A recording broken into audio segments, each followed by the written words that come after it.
안녕하십니까. 기사퍼스트 공석입니다. 자, 커마 1급 필기 2012년 3회 핵심기 주문제 풀이를 시작하도록 하겠습니다. 자, 컴퓨터 일반은 3개 과목 중에서 가장 쉬운 과목이 되겠습니다. 기출문제에 이제 기출문제가 반복해서 출제되는 빈도가 높죠. 그래서 컴퓨터 일반은 이번에도 그렇게 어렵게 출제되진 않았습니다.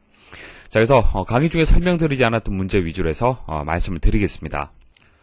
다음 중 무선 근거리 통신 네트워크에 대한 설명으로 옳지 않은 것은 용어가 좀 어려울 것 같은데 그렇게 어려운 용어는 아닙니다. 무선 랜 잘 아시죠? 무선 랜. 여기서 이제 근거리 통신 네트워크, 근거리 통신망이라는 것은 랜을 뜻하는 거고요. 여기서 W가 와이어리스, 그러니까 무선을 뜻하는 겁니다. 그래서 무선 랜을 뜻하는 겁니다. 보통 과거에는 이제 무선 랜이 아니고 선을 직접 연결해서 인터넷을 많이 이용을 했었죠. 하지만 지금은 와이파이라고 해서 와이파이가 같은 뜻이라고 보시면 됩니다. 무선으로 다 접속을 하죠. 무선으로 노트북도 그렇고 스마트폰도 그렇고요. PDA도 그렇고요. 보통 이제 무선으로 많이 인터넷 연결을 합니다. 자, 그것을 이제 무선 랜이라고 하는 겁니다. 자, 설명드릴게요.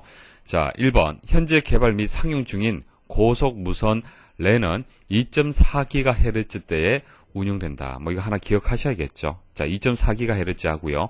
5GHz 주파수를 이용을 하고 있습니다. 자, 그리고 추가로 하나 더 말씀을 드리면은 IEEE 802.11. 자, 이게 프로토콜이에요. 프로토콜. 약속. 자, 무선으로 서로 통신하려면은 프로토콜이 필요하겠죠. 그 프로토콜 이름이 되겠습니다. 자, 무선 액세스 프로토콜도 같이 기억을 하시면 좋을 것 같습니다. 자, 이렇게 해서 이제 무선 랜을 하려면 이제 두 가지가 필요하겠죠. 일단 여러분들 컴퓨터로 접속을 한다면은 무선 랜이 있어야 되죠. 무선 랜 카드. 무선 랜 카드 있어야 되고요. 그다음 이제 보통 우리는 이제 06이라고 하는데 AP 있어야 되겠죠. 무선 접속 장치. 자, 이렇게 이제 장치가 있으면은 무선으로 접속을 할 수 있습니다. 자, 2번 고속 무선 랜에서 사용되는 무선 전송 방식에는 CDMA, TDMA 적외선 방식이 있다. 자, 맞는 설명인데 추가 설명 좀 드리겠습니다. 자, CDMA는요. 여기서 C가 이제 코드를 뜻하는 거고요. D는 이제 디비전을 뜻하는 겁니다. 그래서 코드를 분할하는 겁니다. 코드를 분할하는 다중 접속 방식이에요. 코드를 분할하는 다중 접속 방식. 그러니까 무선으로 전송을 하기 위한 방식이 CDMA라는 방식이 있고 TDMA라는 방식이 있고 적외선을 이용하는 방식이 있습니다. 조금 자세히 말씀을 드리면은 CDMA 같은 경우에는 대역을 확산해요. 대역. 주파수 대역. 자, 주파수를 가지고 서로 통신을 하잖아요. 그죠? 주파수가 같아야만 통신이 되지 않습니까? 그래서 주파수를 이제 맞춰줘야 되는데 주파수라는 것은 한정적입니다. 무한대 존재하는 것이 아니죠. 그래서 대역을 확산하는 거예요. 확산. 그래서 그 신호의 주파수 대역보다 아주 넓은 주파수 대역을 확산시켜서 전송하는 방식이다. 자, 그렇게 기억하시면 되고요. 자, 코드 분할 다중 접속 방식이 되겠습니다. 자, TDMA는 여기서 T가 타임이에요. 타임. 시분할. 시간을 분할하는 겁니다. 자, 동일한 주파수를 작은 시간들로 나눠서 사용자는 자신에게 주어진 시간에 주파수를 독점하게 된다. 시간을 나누어서 하는 방식이다. 그 정도 아시면 되고. 자, 적외선은 리모컨. 자, 리모컨을 이용하는 리모컨 이용할 때 적외선 이용 방식이지 않습니까? 그래서 통신 거리가 짧고 이제 범위가 좁은 그런 장소에서 주로 사용하는 전송 방식이 되겠습니다. 그래서 맞는 설명이에요. 자, 3번. ISP에 직접 연결하는 기술이다. 자, ISP는 인터넷 서비스 프로바이더의 약자입니다. 말 그대로 인터넷 서비스를 하는 업자, 인터넷 서비스를 제공하는 업체, 그렇게 해석을 하시면 됩니다. 보통 KT라든지 이런 이제 인터넷 서비스를 제공하는 업체들이 있잖아요. 그죠? 자, 근데 이것은 무선 방식이기 때문에 직접 연결하는 것이 아니죠. 그래서 3번에 대한 설명이 틀렸습니다.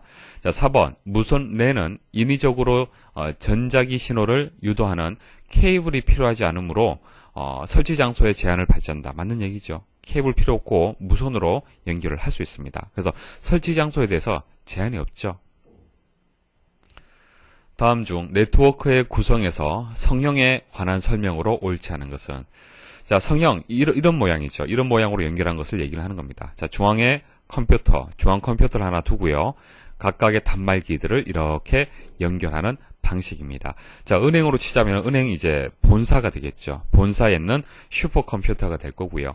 각 지점의 컴퓨터들을 이렇게 연결한 구조를 생각을 하시면 됩니다. 자, 이게 성형이 되는데, 자, 중앙 컴퓨터 또는 교환기를 중심으로 주위의 컴퓨터들과 1대1, 자, 1대1, 1대1, 1대1, 1대1로 연결된 거죠. 자, 포인트 투 포인트가 그 의미입니다. 하나하고 하나하고 1대1로 연결하는 것을 포인트 투 포인트 방식이라고 하는 겁니다. 그래서 1번에 대한 설명 맞아요. 자, 2번, 각 단말 장치는 중앙 컴퓨터를 통해서 데이터를 교환한다. 맞죠? 3번, 하나의 단말 장치가 고장나면 전체 통신망에 영향을 줄 수 있다. 영향을 주는 겁니까? 자, 이 단말기 하나가 고장이 났어요. 통신하는데 상관이 있습니까? 중앙 컴퓨터만 이상이 없으면 상관이 없죠. 그래서 3번은 맞는 설명이에요. 4번, 단말 장치의 추가와 제거가 쉽다?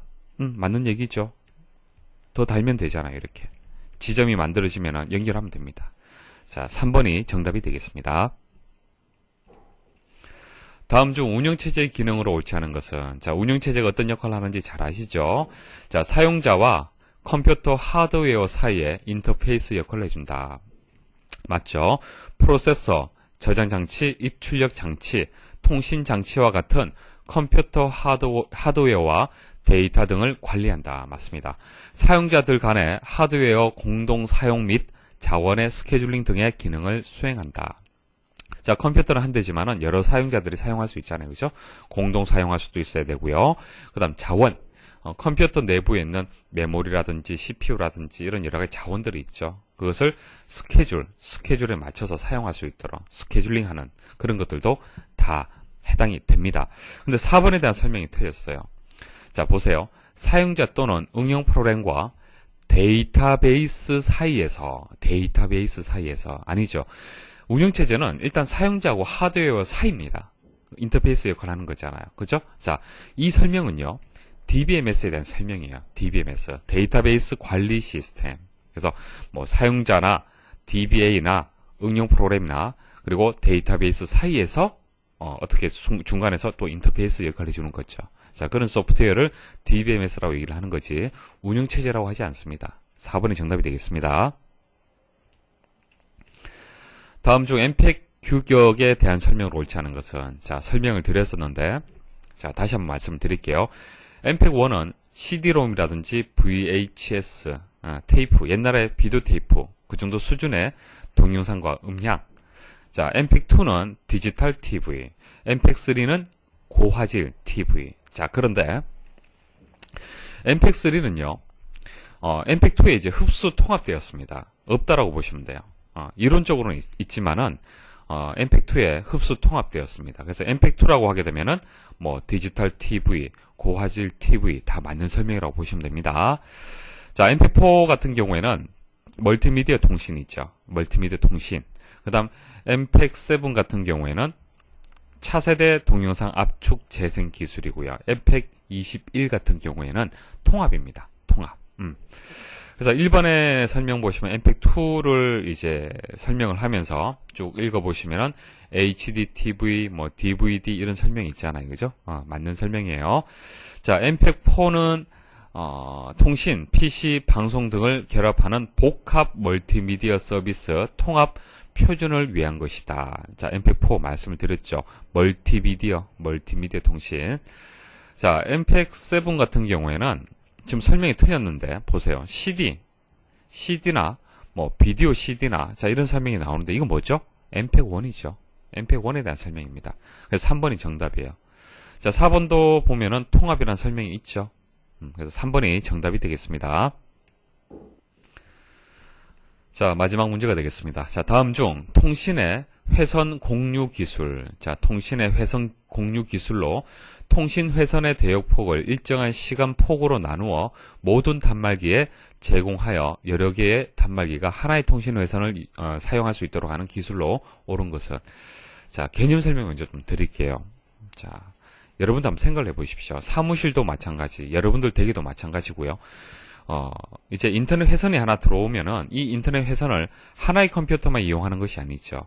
여러 컴퓨터가 이 회선 하나를 같이 이용을 해야 됩니다. 같이 이용을 해야 돼요. 그쵸? 자, 그러면 같이 이용하기 위한 기술이 또 필요할 겁니다. 그쵸? 그게 다중화기예요. 다중화기. 다중화기. 쉽게 여러분들 공유기 생각하시면 됩니다. 공유기가 다중화기예요. 자, 공유기가 있어야만 여러 대의 컴퓨터들이 통신을 할 수가 있는 거예요. 하나의 회선을 이용을 해서. 이게 다중화기의 개념이 되는 겁니다. 그러니까 지금 현재 이 문제는요, 다중화기에 대한 문제가 되는데, 그 중에서 이제 대역폭을 일정한 시간 폭으로 나누는 그런 기술을 묻는 겁니다. 개념 아시겠습니까? 다중화기의 기술이 크게 주파수 분할 다중화기 기술이 있고요. 시분할 다중화기, 이런 두 가지 방식이 있습니다. 크게 두 가지 방식이 있어요. 그러면 이 문제는 일단은 쉽게 풀이를 한다라면은 시간이라고 얘기를 했기 때문에 어떤 것이 답이 되겠습니까? 시분할 다중화기예요. TDM이 정답이 되는 겁니다. 쉽게 풀이하면 시간이라고 나오게 되면은 TDM이 정답이 되는 거예요. 자, 좀 더 자세히 말씀을 드리겠습니다. 자, 다시 다중화기의 개념 말씀을 드리면요. 자, 인터넷 공유기 생각하시면 돼요. 개념 이해는. 자, 회선 공유 기술을 뜻하는 거죠. 회선 공유를 하기 위한 기술을 얘기를 하는 겁니다. 하나의 통신 회선을 여러 개의 단말기가 동시에 사용할 수 있도록 하는 장치가 다중화기 장치가 되는 겁니다. 자, 통신 회선을 공유를 하게 되면은 전송 효율을 높일 수 있고 비용을 절감할 수가 있죠. 여러 대의 컴퓨터를 하나의 회선에 물려서 사용한다는 얘기는 비용을 절감한다는 얘기입니다. 자, 다중화기는 주파수 분할 다중화기와 시분할 다중화기로 구분된다. 자, 먼저 주파수 분할 다중화기 말씀을 드릴게요. 자, 개념 이해하시려면은 라디오나 TV 생각하시면 됩니다. 라디오나 TV. 자, 라디오도 채널이 있죠. TV도 채널이 있습니다. 주파수를 분할한 거죠. 그게 각각의 채널이 되는 겁니다. 각각의 채널을 나누는 거예요. 그게 주파수 분할 다중화기의 개념이 되는 겁니다. 그래서 뭐 라디오나 TV 같은 경우 실시간 방송이 이제 이루어지는 거죠. 자, 실시간 방송을 할 때는 주파수 분할 다중화기를 보통 이용을 합니다. 자, 통신회선의 주파수를 여러 개로 분할해요. 주파수 하나, 자, 주파수 또 하나, 또 주파수 하나, 이런 식으로 나누는 겁니다. 자, 각 채널들 간, 자, 이것을 이렇게 나눈 것을 채널이라고 하는데요. 각 채널들 간의 상호 간섭을 방지하기 위해서, 보호대역, 가드밴드가 필요하다. 자, 이 부분, 채널이 서로 간섭이 발생하지 않도록, 혼선 발생하지 않도록, 가드밴드가 필요해요. 보호대역이라고 하고요.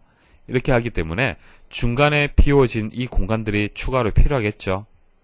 자, 이것은 대역폭의 낭비라고 볼 수가 있는 겁니다. 자, 다른 다중화기에 비해 구조가 간단하고 가격이 저렴하다.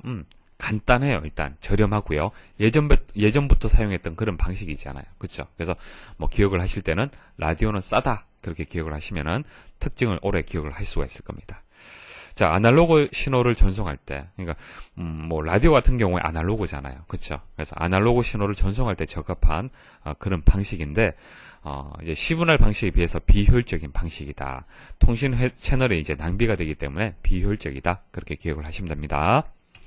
자, 그럼 시분할 말씀을 드릴게요. 시분할은요, 자, 우리가 인터넷 사용할 때 시분할 방식이에요. 인터넷. 자, 인터넷 사용하는 건 뭡니까? 디지털 데이터 통신하는 거죠. 디지털 데이터 통신하는 거지 않습니까? 그래서 이렇게 시간을 쪼개는 겁니다. 자, 쪼개는 개념이고요. 자, 시간 폭을 이제 슬롯, 이게 타임 슬롯이 되는 거죠. 타임 슬롯으로 나누어 여러 대의 단말 장치가 동시에 사용할 수 있도록 한 것이다. 자, 디지털 회선에서 주로 사용하고요. 고속의 전송을 할 수 있는 그런 방식이 되겠습니다. 자, 특징 뭐 이 정도 아시면 되고요. 자, 이 문제를 풀기 위해서는 타임 슬롯이라는 것만 아시면은 TDM, 시분할 다중화 선택할 수가 있겠죠. 자, 2번이 정답이 되겠습니다. 자, 강의 들으신다고 수고 많이 하셨습니다. 안녕하십니까. 기사퍼스트 권호석입니다. 자, 커마 1급 필기 2012년 3회 기출문제 중에서 두 번째 과목인 스프레드시트 일반 과목을 설명을 드리겠습니다. 자, 3개의 과목 중에서 가장 어려운 과목이 이제 엑셀, 스프레드시트 일반이 되겠습니다. 학습을 하실 때 늘 제가 강조 말씀을 드리지만은 각각의 기능들을 꼭 이해를 하셔야 됩니다. 암기를 해서는 절대로 안 되죠. 자, 이해를 하시고요. 그리고 실습을 해서 자, 각각의 기능의 결과도 보시는 것이 응용되어서 출제되는 문제들을 풀이를 할 때 많은 도움이 되실 겁니다. 그래서 평소에 각각의 기능들을 이해하고 실습을 할 수 있도록 그렇게 학습을 하셔야 됩니다. 자, 그 다음 시험장 가시기 전, 자, 며칠 뒤에 시험이 있다라고 했을 때는 최종 마무리할 때는 CBT 방식으로 여러분들이 공부를 하셔야 됩니다. 상시 시험 같은 경우에는 시험지가 없죠. 컴퓨터 화면에서 직접 문제를 풀이를 해야 됩니다. 그래서 평소에 학습은 이렇게 하되 시험장 가서는 컴퓨터 화면으로 문제를 풀어야 되는 거죠. 그래서 CBT 방식으로 해서 문제은행 방식으로 해서 학습을 하셔야 됩니다. 그래서 기사퍼스트 사이트에 들어와서 여러분들이 최종 마무리하시고 그렇게 시험장 가셔야겠습니다. 자, 엑셀 과목은 계속 어렵게 좀 출제되고 있습니다. 여러분들 간단하게 암기 위주로 해서는 절대로 안 됩니다. 늘 당부 말씀드리고 있죠. 자, 첫 번째 문제 설명드리겠습니다. 자, 이 첫 번째 문제를 통해서 실습을 하면서 공부를 해야겠구나라는 그런 필요성에 대해서 제가 다시 한번 강조 말씀을 좀 드리겠습니다. 자, 이 문제가 과거에 출제가 되었습니다. 자, 2009년 이외에도 출제가 되었던 문제입니다. 자, 근데 과거에 출제가 되었을 때는 간단하게 나왔습니다. 자, 보세요. 실습을 하지 않는다 하더라도 풀 수 있도록 그렇게 나왔습니다. 자, A 첫 번째에서 B 다섯 번째. 그 다음 이 첫 번째에서 이 다섯 번째. 자, 이것을 원본으로 가지는 차트를 그리고자 한다. 다음 중 가장 적합한 차트의 종류는 어느 것인가? 이중축에 대해서 개념 이해를 하시면요. 사실 실습하지 않는다 하더라도 풀 수 있습니다. 매출액의 값의 범위하고요. 구성비 누계의 값의 범위는 다르죠. 단위 자체가 여기는 퍼센트고 이것은 그냥 정수지 않습니까? 그렇죠. 그래서 0에서 최고 높은 점수는 288이잖아요. 숫자가. 그 다음 여기서 퍼센트라는 것은 0에서 100%까지의 값의 범위를 가지는 겁니다. 그래서 값의 범위가 대상이 되는 것이 서로 다르다는 얘기죠. 차트로 표현해야 될 대상이 다르다는 얘기입니다. 그랬을 때는 하나의 축, 기본 축만 가지고는 크고 작음을 판단하기가 쉽지가 않아요. 그렇죠? 같은 범위 안에 있을 때는 상관이 없지만은 하나는 너무 크고 하나는 너무 작으면요. 차트가 이렇게 만들어지겠죠. 맞습니까? 이런 식으로 만들어지기 때문에 이 각각의 값들을 서로 비교 판단하기가 좀 어렵습니다. 그래서 이중축을 이용을 하는 거죠. 그래서 기본축하고 보조축을 만들어서 이제 범위가 다르기 때문에 축 두 개를 해서 만드는 것을 이중축 차트라고 하는 겁니다. 그래서 이 문제는요, 이중축에 대해서 개념만 아셔도 풀이를 할 수 있습니다. 자, 그런데 이번에 출제된 문제를 보시면요, 보기를 보시면 아시겠지만은 좀 더 복잡하죠. 복잡해요. 자, 이제 그 이중축을 사용하는 것은 맞는데, 보세요. 기본축과 보조축이 있는 하고 뒤에 보면은 세로 막대형과 꺾은선형 차트를 사용한 혼합형 차트다. 자, 과거에 출제가 되었을 때는 이중축이라는 것만 알아도 문제를 풀 수가 있었어요. 그렇지만 여기서는 4번이 이제 답이 되면서 좀 더 세로 막대형이라든지 꺾은선형의 차트를 사용을 해야 된다라는 그런 필요성까지도 여러분들이 알고 있어야만 풀 수 있는 문제가 되겠습니다. 자, 차트를 문제와 동일하게 한번 만들어 보겠습니다. 자, 범위 선택하시고 키보드에서 컨트롤 키 누르시고 구성비까지 선택을 하겠습니다. 자, 삽입에 가서 일단 꺾은선형으로 해서 만들어 보겠습니다. 자, 만들면 어떻습니까? 자, 보세요. 매출액은 제대로 표시가 되었습니다. 왜냐하면은 축이 어떻습니까? 매출액에 맞춰서 축이 만들어졌잖아요. 기본 축이. 맞습니까? 자, 근데 구성비는 0에 가까운 것으로 해서 이렇게 표시가 됩니다. 그러니까 구성비는 가까이 값들을 비교 판단하기 어렵습니다. 자, 이것처럼 구성비는 100%, 그러니까 100%가 1이잖아요. 그죠? 3%는 0.03이 되는 겁니다. 자, 그래서 구성비의 값의 범위하고 매출액의 값의 범위는 너무 격차가 큽니다. 그래서 이렇게 하나의 축을 가지고 표현하시면 안 되고, 이제 보조축을 이용을 하셔야겠죠. 그래서 보조축으로 설정할 것을 선택을 하시고 오른쪽 클릭, 데이터 계열 서식, 자, 보조축 선택하고 닫기 버튼 누르시면 돼요. 자, 여기까지가 이제 이중축을 작업하는 과정입니다. 근데 여기서 끝나느냐? 아닙니다. 보시면은 둘 다 이제 꺾은선으로 되어 있는데 좀 그래도 이게 두 개의 차트가 좀 겹쳐져서 좀 명확하게 좀 판단이 좀 안 됩니다. 그래서 차트 종류를 또 변경을 할게요. 자, 어떻습니까? 좀 더 보기 좋죠? 자, 이렇게 해서, 이제 그 값의 범위를 가지고 실습을 하게 되면은, 자, 이것을 끝근선형으로 만드는 것이 아니라 이중축이지만은 혼합형으로 만들어야겠구나, 라고 여러분들이 느낄 수가 있는 겁니다. 자, 그래서 과거에 출제되었던 문제에서 그냥 이해만 하고 지나갔을 때, 이것은 이중축이 맞다라고 해서 1번이 답이 맞다, 이렇게 넘어갈 수 있잖아요. 그죠? 이렇게 학습을 하신 분들은 응용되어서 나왔을 때 문제를 풀이를 못할 수도 있어요. 그런 것들을 좀 주의를 하셔야 됩니다. 아시겠습니까? 자, 그 다음 문제. 자, 찾기 관련된 문제가 되겠습니다. 자, 등호에서 수식이 이렇게 있고요. 그리고 입니다 해서 뒤에 물음표가 들어갔습니다. 그래서 별표하고요, 물음표하고 이렇게 입력되어 있는 데이터가 있을 겁니다. 이와 같이 곱셈 수식이나 의문문을 이제 별표와 물음표의 기호를 이용하여 검색하고자 할 때 아래 그림 찾을 내용에 입력해야 할 올바른 방법은, 자, 이게 무슨 뜻이냐면은 와일드카드가 물음표하고 별표시잖아요. 그쵸? 와일드카드를 이용을 해서 우리가 원하는 데이터를 정확하게 동일한 데이터가 아니라 김하고 물음표를 하게 되면은 김으로 시작하는 두 자 이상의 문자, 자, 김하고 별표가 들어가면은 김으로 시작하는 문자, 이런 식으로 일부분의 데이터만 동일한 그런 데이터들을 검색을 할 수 있잖아요. 이게 와일드카드지 않습니까? 만능 문자. 그죠? 그래서 물음표하고 별표시는 이런 특수한 목적을 가지고 사용을 하고 있습니다. 찾기를 할 때. 자, 그런데 실제 수식에서 별표가 포함되어 있는 수식, 그리고 문자에서 물음표가 포함되어 있는 데이터, 이런 식으로 수식이라든지 의문문을 찾고자 할 때 실제 찾으려는 그 대상 자체가 별표라든지 물음표인 경우에는 어떻게 하느냐, 자, 그것을 묻는 겁니다. 자, 찾기 기능 한번 사용해 보겠습니다. 자, 여기 보시면은 홈에 가시면은 찾기, 편집에 가시면 찾기 및 선택이 있죠. 클릭하시고요, 찾기 누르시면 됩니다. 자, 옵션 버튼을 클릭을 했을 때, 또 클릭을 해제했을 때 화면은 다르죠. 누르시면 좀 더 상세한 설정을 할 수가 있습니다. 자, 기본 설정된 상태에서 자, 이제 만능 문자 한번 사용을 해볼게요. 와일드카드 한번 사용해 보겠습니다. 자, 김으로 시작하는 두 자 이상의 문자를 한번 찾아볼게요. 김하고 물음표 주시면 되겠죠. 자, 찾기 누르시면은 이동되는 걸 보시면은 김아무개하고 김아까지 데이터가 모두 찾아진다는 것을 알 수 있습니다. 자, 물음표는 자릿수를 뜻하는데 엑셀에서는 조금 달라요.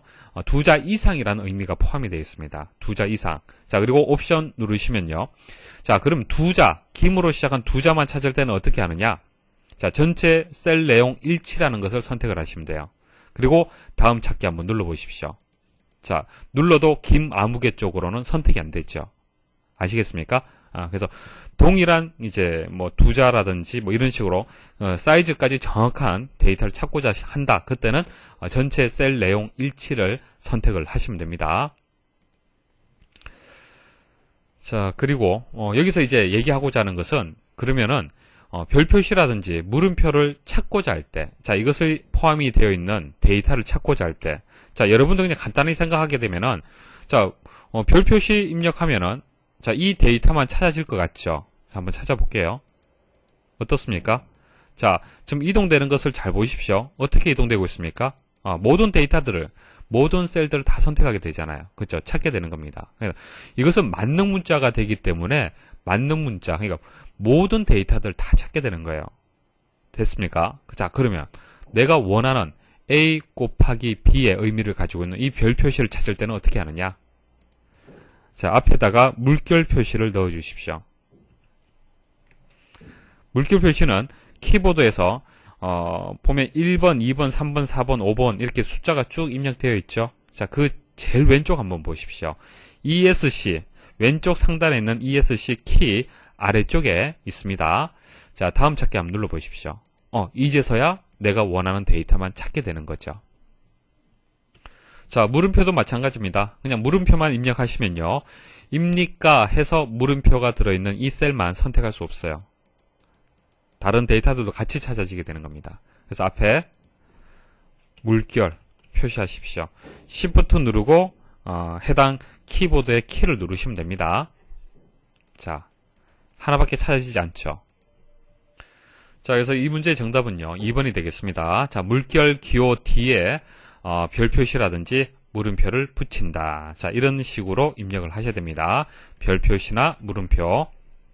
다음 중 매크로를 작성하고 사용하는 방법에 대한 설명으로 옳지 않은 것은, 자, 1번 Ctrl Shift F8번을 눌러 매크로를 실행할 수도 있으며, 자, ESC 키를 눌러서 매크로 실행을 중단할 수 있다. 자, 매크로를 실행할 때요, Ctrl Shift F8번 한번 눌러보십시오. 아무 변화 없습니다. 개발 도구에 가서 매크로에 가서 여기서 매크로를 선택을 하고 실행 버튼 누르시는 것이 가장 기본적인 방법이 되는 겁니다. 혹은 각각의 매크로를 기록을 할 때, 매크로를 만들 때 단축키 입력할 수 있죠. 바로가기 키. 바로가기 키를 이용을 하거나 아니면은 매크로 대화 상자에서 선택을 하고 실행 버튼을 누르셔야 됩니다. 그래서 1번에 대한 설명이 틀렸습니다. 2번. 자, 정답 일단 1번이 되고요. 나머지 맞는 보기도 설명을 드리겠습니다. 자, 2번. 매크로를 시작하는 위치에 상관없이 항상 정해진 위치에서 시작하려면 절대 참조를 사용해야 한다. 매크로를 기록을 할 때, 이제 절대 참조를 할 수도 있고요. 상대 참조로 기록할 수도 있습니다. 일단 절대 참조를 먼저 보여드릴게요. 자, 매크로 기록 누르시고요. 자, 매크로 3입니다. 이름, 바로가기 키는 별도로 입력하지 않겠습니다. 자, 일단 시작을 하고요. 자, 엔터라고 입력을 해서 A 두 번째 셀로 이동을 하는 매크로를 지금 만들었습니다. 자, 기록 중지 누르시고요. 자, 그럼 매크로 한번 실행을 해볼게요. 자, 현재 위치에 상관없이, 자, 절대 참조를 할 수 있도록 지금 제가 설정을 한 겁니다. 자, 현재 여기 있죠. 자, 매크로 3을 실행을 해보겠습니다. 어떻게 되었습니까? 자, A 두 번째 셀로 이동이 되었죠. 자, 매크로 3을 한번 열어보시면은, 자, 편집에 가서 보시면요. A 두 번째 셀이라고 해서, 그 셀의 위치가 정해졌죠. 절대 참조가 된다는 것을 알 수가 있습니다.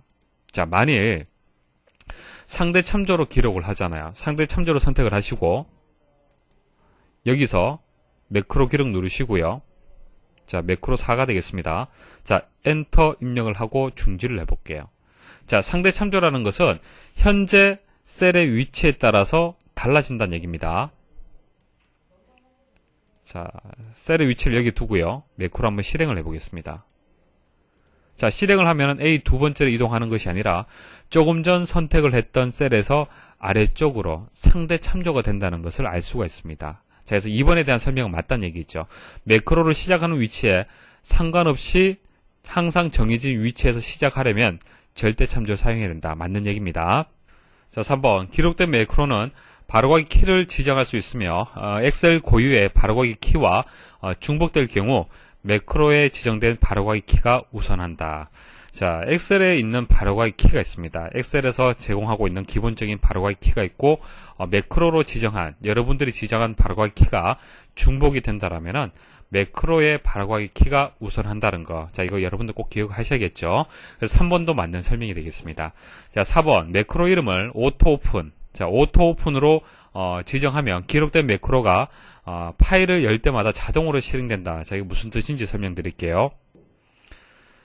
자, 제가 매크로를 이름을 문제에 나온 것처럼 그대로 만들었습니다. 오토 언더바 오픈이라고 해서 매크로를 하나 만들었습니다. 자, 이 매크로는요, 메시지 박스를 이용을 해서 실행이라는 문자를 화면에서 볼 수 있도록, 메시지 박스를 볼 수 있도록 그렇게 하나 만들었습니다. 자, 보통 우리는 이것을 실행을 하면요, 실행이라는 이런 메시지 박스를 볼 수가 있잖아요. 그렇죠? 자, 그런데 오토 오픈이라고 이름을 주게 되면은 파일이 열리게 되면은 그때 바로 실행이 된다는 얘기입니다. 자, 제가 시스 파일을 다시 한번 열어보겠습니다. 조금 전처럼 이제 그 문제에 나온 것처럼 오토 오픈이라는 이름으로 해서 만든 매크로가 좀 포함된 파일을 지금 여는 겁니다. 자, 열기 버튼 누르게 되면은 보안 경고가 나오죠. 자, 매크로를 사용할 수 없도록 설정을 했습니다. 그리고 옵션 버튼 눌러서 매크로를 사용하기 위해서는 이 콘텐츠 사용 이거 선택을 하셔야 됩니다. 자, 선택을 하게 되면은 바로 매크로가 실행이 되는 거예요. 무슨 뜻인지 아시겠습니까? 파일을 그냥 열었잖아요. 그렇죠? 파일을 열게 되면은 다른 매크로는 실행이 되지 않지만은 오토 오픈이라는 이름으로 많이 만들었으면은 그것은 파일이 열리면서 자동으로 실행이 된다는 얘기입니다. 아시겠죠? 자, 그래서 이런 경고창, 조금 전에 보셨던 매크로를 어떻게 포함을 할 거냐 말 거냐는 이런 창들이 상당히 중요해요.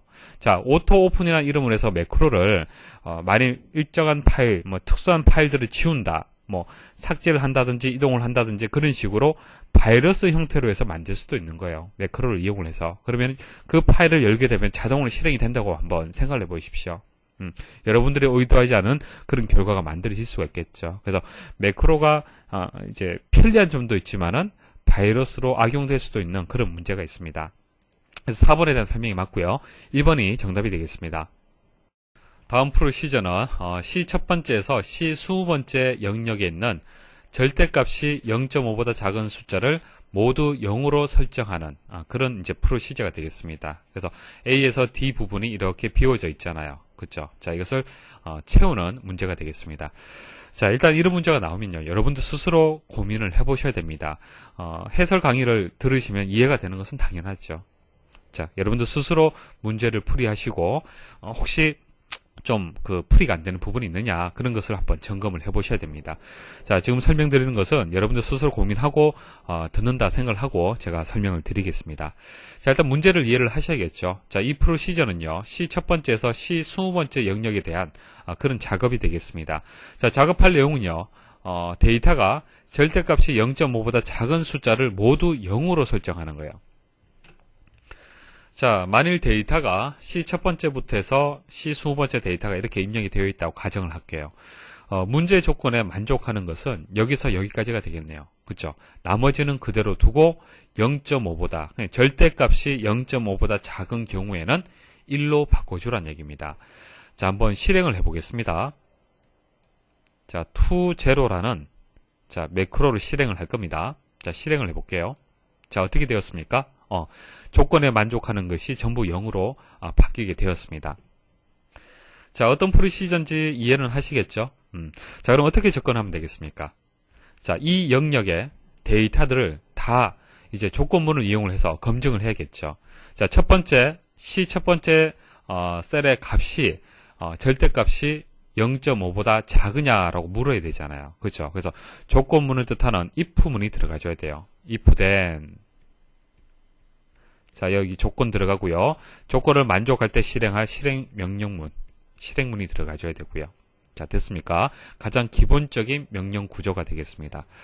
자, 그런데 하나의 데이터만 비교 판단하는 것이 아니고 총 20개의 셀을 비교 판단해야 되는 겁니다. 그래서 이 if문을 for문을 이용을 해서, 자, forNext문을 이용을 해서 총 1에서 20까지 20번을 비교 판단을 해줘야 돼요. 아시겠죠? 그죠? 자, 이게 기본 골격이 되는 겁니다. 일단 이 정도는 여러분들 생각할 수 있어야 됩니다. 자, 이 기본 골격을 가지고 찾을 수 있는 것이 A가 되겠습니다. 자, next 문이 들어왔기 때문에 이제 포문 자연스럽게 찾을 수 있어야 되고요. 자, 반복 변수는 카운터가 되겠습니다. to 해서 1에서 20까지 반복을 해라. 자, 여기 보시면은 set이 들어갔는데 set은 set문은 변수의 개체를 참조하도록 할당하는 거죠. 한마디로 개체 변수를 만드는 겁니다. 개체 변수. 자, 셀에 여기서는 이제 셀이 이제 개체 변수가 될 겁니다. 중요한 것은 셀이 되는 거죠. 자, 이 셀을 표현을 할 때는 뭐 C의 첫 번째다 이렇게 표현할 수도 있지만은 다르게 행과 열을 가지고 표현할 수도 있습니다. 1행 3열. 자, C 두 번째는 2행 3열. 자, C 세 번째는 3행 3열. 이런 식으로 표현할 수가 있죠. 그래서 셀을 선택하는 방법이 레인지를 이용하는 방법과 셀스를 이용하는 방법이 있습니다. 자, 레인지는 셀의 주소. 자, 그다음 행렬을 이용하는 경우에는 셀스를 이용하시면 돼요. 자, 그래서 CUR 그 셀의 이름이 되겠습니다. 자, 개체 변수의 이름이 되겠습니다. 이 개체 변수를 이용을 해서 아래쪽에 if문을 이용을 했잖아요. 그렇죠? 자, then 하고 이렇게 명령문이 들어갔습니다. 자, 이게 조건이 될 거고요. 자, if문이 나왔죠. 자, 그다음 명령문이 되겠습니다. 자, 실행문이 되는 거죠. 근데 조건에서 보시면은 0.5보다 작은 숫자. 자, 이 변수에서 value 값이 0.5보다 작으냐라고 조건이 들어갔는데 D 부분에 들어갈 것이 어떤 것이 들어가줘야겠습니까? 절대값이라고 얘기를 했기 때문에 절대값으로 바꿔주셔야 돼요. 자, 절대값을 뜻하는 영문자 앞부분 세 문자를 가지고 오시면 됩니다. ABS 됐죠, 그죠? 그래서 D도 쉽게 찰 수가 있을 겁니다. 그래서 뭐 그 CUR 그 셀의 그 개체 변수를 이제 정의를 할 때 B하고 C가 어떤 값을 가질 거냐 이것을 여러분들 판단할 수 있어야 되는데, 자, 한번 생각을 해 보십시오. 이 셀의 값이 바뀌는데, 자, 괄호로 해서 쉼표로 해서 첫 번째는 카운트가 들어갔어요. 자, 보세요. 카운트는 첫 번째는 1값, 그 다음 2, 3, 4, 5, 6 이런 식으로 일씩 증가되잖아요. 그죠? 그래서 첫 번째 반복할 때는 1이 될 거고요. 그 다음 반복할 때는 2가 될 거고요. 그 다음 반복할 때 3 해서 최종적으로 20이란 값을 가질 겁니다. 자, 그때마다 카운트의 값이 바뀜에 따라서, 자, 이 개체 변수의 속성값도 바뀌는 거죠. 셀의 위치값도 바뀌는 겁니다. 그래서 첫 번째 셀은 1행 3열이 되는 거고요. 맞죠? 그 다음 2행 3열이 되는 거고 3행 3열이라는 것을 우리가 알 수가 있는 거예요. 이렇게 계속 셀의 위치값이 바뀌어줘야만 아래쪽 if문에서 조건에 따른 결과가 제대로 나올 거 아닙니까? 맞습니까? 그래서 셀을 선택을 할 때 주소를 선택하는 것이 아니라 쉼표 형태로 해서 행과 열을 가지고 선택을 하기 때문에 셀스가 들어가줘야 돼요. 여기. 자, 그리고 C에는 이것은 1행 3열, 2행 3열, 3행 3열, 4행 3열, 5행 3열 항상 3이 고정되잖아요. 그쵸? 자, 앞부분은 카운트로, 자, 변수값을 줘야 되지만은 뒤에는 상수값을 주시면 돼요. 자, 이렇게 해서 이제 프로시저를 완성할 수 있습니다. 자, for문, for next문 들어가고요. 카운트 변수를 이용해서 반복하는 겁니다. 자, 반복하는데 if문, 이 조건을 비교 판단하고 싶어 하는 것이죠. 자, 이 조건을 만족하면은, 자, ABS로 묶어줬고요. 절대값이 0.5보다 작으면은 된 이하가 수행이 되겠죠. 값을 0으로 바꿔줘라. 그리고 CUR 셀의 그 변수, 개체 변수는 정의할 때 시트 1에서 셀을 지정을 하는데 카운트의 값 이게 행이 되는 거죠. 첫 번째는 1이 되고 그 다음 1행 3열, 2행 3열, 3행 3열 이런 식으로 포문이 반복할 때마다 셀의 위치값이 바뀌게 되는 겁니다. 그 위치값을 가지고 if문에서 또 조건 판단하고 값을 변경을 할 거냐 말 거냐 판단을 하는 겁니다. 자, 그래서 정답은 4번이 되겠습니다. 자, A는 for, 그 다음 B는 sales, 그 다음 3이 들어가줘야겠죠. C에는 3, 그리고 여기는 ABS. 다음 그림과 같이 B 두 번째에서 B 다섯 번째 영역에 데이터 유효성 검사를 설정하였을 때 입력할 수 없는 값은, 뭐 쉬운 문제입니다. 어려운 문제는 아닌데요. 데이터 유효성 검사는요. 자, 데이터에 가서 데이터 도구, 데이터 유효 검사가 있습니다. 자, 뭐 하나 간단하게 한번 해보겠습니다. 자, 이 위치에, 자, 데이터에 가시면은 데이터 도구에 데이터 유효성 검사를 할 수가 있습니다. 자, 클릭하시면요. 자, 문제하고 동일하게 한번 설정을 해볼게요. 자, 정수로 하고요. 최소값은 10, 최대값은 20이라고 설정을 하겠습니다. 자, 이렇게 설정이 되어 있으면요. 범위 안에 있는 최소값하고 최대값 사이에 있는 데이터는 입력할 수 있는데 30이라는 값의 범위를 벗어나는 숫자는요. 입력할 수 없습니다. 자, 20은 입력 가능하죠. 왜? 최대값이 20까지 설정을 했기 때문에 그렇습니다. 자, 이게 데이터 유효성 검사예요. 자, 그래서 입력할 수 없는 값은 최소값 10에서 20 사이에 있는 데이터를 벗어나는 경우, 자, 0 같은 숫자가 여기서는 정답이 되겠습니다. 다음 중 엑셀의 작업 환경 설정을 위한 엑셀 옵션의 각 메뉴에 대한 설명으로 설명 중 옳지 않은 것은, 자, 설명 잘 들으십시오. 내용이 조금 어려운데요. 자, 1번 한번 보도록 하죠.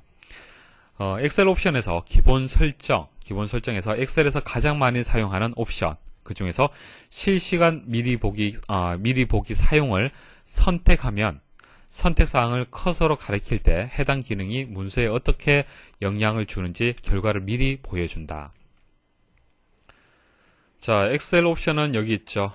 리본 메뉴 누르시고 엑셀 옵션 누르시고 엑셀 옵션에서 기본 설정이라고 했습니다. 자, 기본 설정에서 엑셀에서 가장 많이 사용하는 옵션, 여기서 실시간 미리 보기 사용, 이 부분이 지금 체크가 되어 있는데, 체크가 되어 있을 때와 되어 있지 않은 차이점 설명을 드리겠습니다. 만일 체크가 되어 있으면요, 자, 채우기 그 색을 바꾼다, 변경을 한다라고 했을 때, 자, 마우스를 제가 그냥 올려두면요, 적용할 그 범위의 작업이 바뀌게 됩니다. 클릭을 해서 바꾼 것이 아니죠. 그냥 마우스만 이동을 해서 어떻게 바뀌는지, 현재 문서가 어떻게 바뀌는지 미리 보기를 할 수 있습니다. 이 기능을 지금 얘기를 하는 겁니다. 자, 만일 체크를 해제를 하잖아요. 그죠? 자, 해제를 하게 되면은 마우스를 이동을 해도 변화가 없어요. 자, 그래서 1번은 맞는 설명이죠. 자, 2번 보겠습니다. 자, 수식에서 수식 작업, 수식의 표 이름 사용을 선택하면 데이터가 입력된 범위에 행 또는 열 레이블이 있을 경우 이 레이블을 정의된 이름처럼 수식의 이름을 사용할 수 있다. 설명이 상당히 복잡한데요. 자, 일단 개념 설명을 먼저 좀 드리겠습니다. 보통 우리가 사용하는 참조 방식은요, 일반 참조입니다. 일반 참조. 이제 국어 점수하고 영어 점수를 더한다. 그러면 sum이라는 함수를 이용해서, 자, 이게 D 두 번째고 E 두 번째다. 그러면 수식을 이렇게 입력을 하잖아요. 그쵸? 이게 뭐 기본적인 방식이지 않습니까? 이게 일반 참조예요. 그리고 구조적인 참조라는 게 있습니다. 구조적인 참조. 자, 구조적인 참조의 주소를 보시면요, 좀 특이하죠? 특이합니다. 설명을 좀 드리면요, 표 1에서 이 행이라는 것은 현재 행을 뜻하는 겁니다. 자, 이 주소는요, 이 위치에 있는 셀에 지금 이제 수식을 지금 설명을 드리는 겁니다.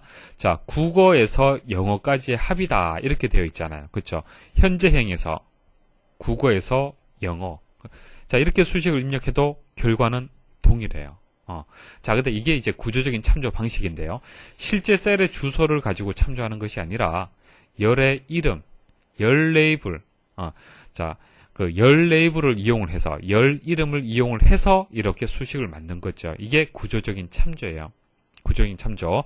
그래서 수식에 표 이름 사용을 체크한다. 표 이름을 사용한다는 얘기는 여기서 여기까지가 표가 되는 것이고, 표 이름이 이 부분을 뜻하는 겁니다. 그래서 표에 행이나 열 이름, 이름이나 레이블이나 같은 뜻이죠. 자, 행이나 열 이름이 있으면 이것을 수식에 사용할 수 있도록 하는 것이 수식의 표 이름 사용 체크가 되겠습니다. 자, 먼저 수식에 가시면은 수식 작업이 있고, 수식의 표 이름 사용을 일단 체크를 하겠습니다. 자, 체크를 하고 표를 하나 만들었고요. 자, 여기서 표를 이제 설정을 하셔야 됩니다. 자, 삽입에 가시면은 표를 설정할 수 있습니다. 자, 확인 버튼 누르시고요. 자, 이제 표를 설정을 했기 때문에 이제 이 그 기능을 적용을 시킬 수 있습니다. 자, 합을 한번 구해 볼게요. 자, 클릭을 하시면 어떻게 바뀝니까? 자, 주소 보시면 아시겠지만은 좀 생소하게 구조적인 참조 형태로서 만들어지는 겁니다. 자, 엔터 입력을 해볼게요. 엔터 입력하게 되면은 나머지 셀들도 같이 입력이 되고요. 보시면 아시겠지만은 구조적인 참조 방식이기 때문에 동일합니다. 그러니까 두 번째 행, 세 번째 행 동일한 수식이 들어가는 거예요. 왜냐하면 보세요. 자, 국어, 영어. 자, 이제 표에 그 행과 열 이름을 이용을 하는 거잖아요. 그렇죠? 그러면은 현재 행에서는 이 값하고 이 값하고 더해서 만들어지는 거고요.